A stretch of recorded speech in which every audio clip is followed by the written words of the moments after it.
Salut tout le monde, j'espère que vous allez bien. Donc aujourd'hui on se retrouve pour une nouvelle vidéo test et aujourd'hui, vous l'avez vu dans le titre et dans la miniature, je vais tester les nouvelles pâtes de chez Cernit. Donc merci beaucoup Cernit de m'avoir envoyé vos nouvelles pâtes.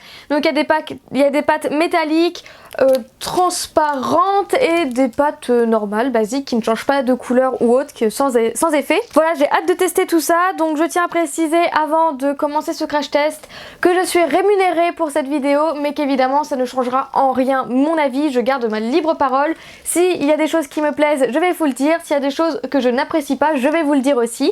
Voilà, du coup j'espère que ce crash test va vous plaire et puis je vous laisse tout de suite avec la vidéo. Donc déjà je vais commencer par utiliser des couleurs métalliques puisque c'était les couleurs qui m'intriguaient le plus parmi celles qui m'avaient envoyées. Donc déjà j'ai utilisé un rose avec un peu des reflets ou des pigments dorés dedans et une couleur or. Donc désolée, je connais pas encore les couleurs par cœur. Voilà, mais ils ont plein de nouvelles couleurs, du coup je me perds dans les noms, mais je pense qu'à l'image vous voyez bien les couleurs de toute façon.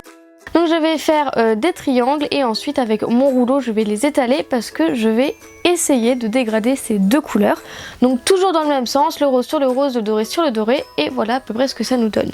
Je vais utiliser des emporte-pièces ronds, le dégradé est tellement beau et je me dis que j'aurais dû utiliser des emporte-pièces plus grands pour qu'on voie encore plus les couleurs en fait. Voilà, je me suis fait cette réflexion après. Ensuite j'ai moulé des coques de macarons pour qu'elles soient de la même taille. Et ensuite je vais faire la texture en fait avec un cure-dent. Donc voilà, là j'ai juste fait des coques toutes simples. Ensuite là je regalère encore avec une autre couleur métallique. Celle-ci c'était un bleu gris métallique.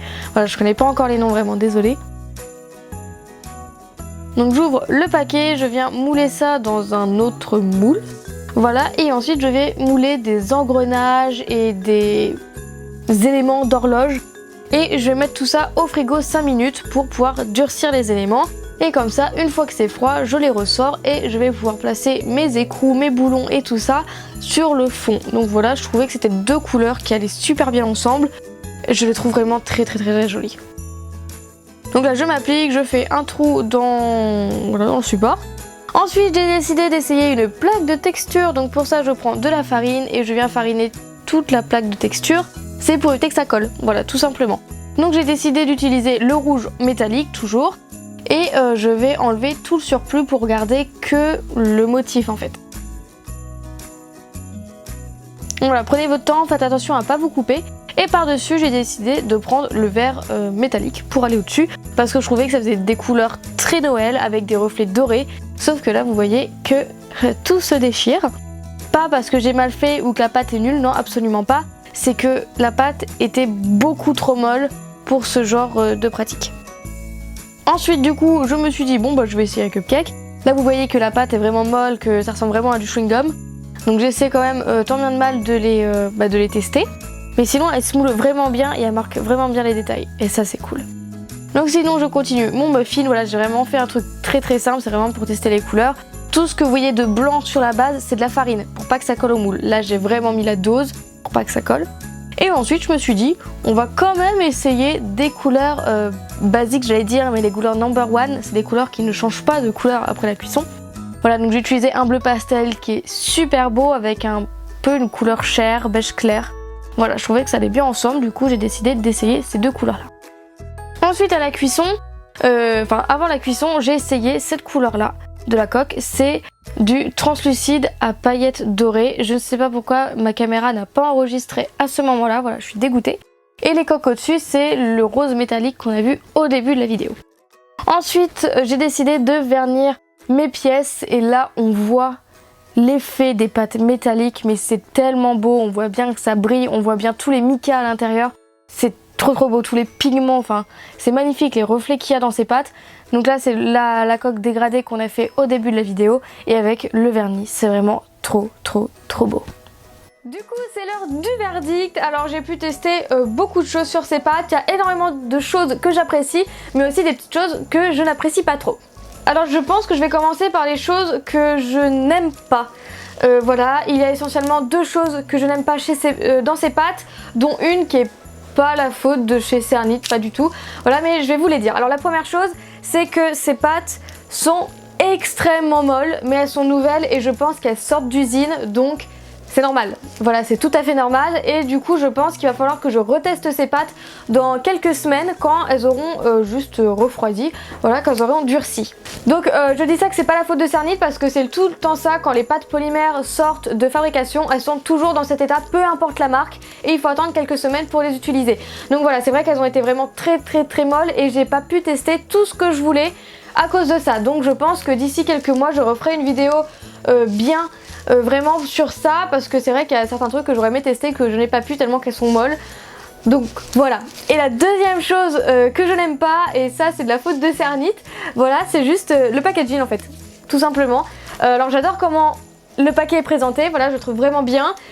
Niveau quantité de pâtes, je trouve que c'est très correct. Voilà, enfin j'aime beaucoup cet aspect là. Le seul truc que j'aime pas, c'est l'ouverture. Voilà, je n'arrive pas à ouvrir proprement un pain de Cernit. Je sais pas si la tranche du milieu c'est pour ouvrir ou pas, mais en tout cas ça ne marche pas, elles font que de se... Enfin j'arrête pas de les déchirer. Donc voilà, c'est juste le système d'ouverture que je n'aime pas sur ces pains.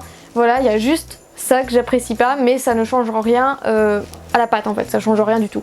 Sinon, on va passer aux choses que j'aime. Alors déjà, j'aime beaucoup les couleurs. Voilà, je trouve que c'est une très grande diversité de couleurs et ça m'encourage même à utiliser beaucoup plus de Cernit. C'est vrai que dans mes tutos, vous voyez que j'utilise pas forcément beaucoup de Cernit parce que j'utilise les pâtes qui sont ouvertes en fait, voilà, tout simplement. Et c'est vrai que ça m'encourage à utiliser de plus en plus de Cernit qui ont des couleurs vraiment propres à eux que je trouve pas forcément dans d'autres marques de pâtes polymères.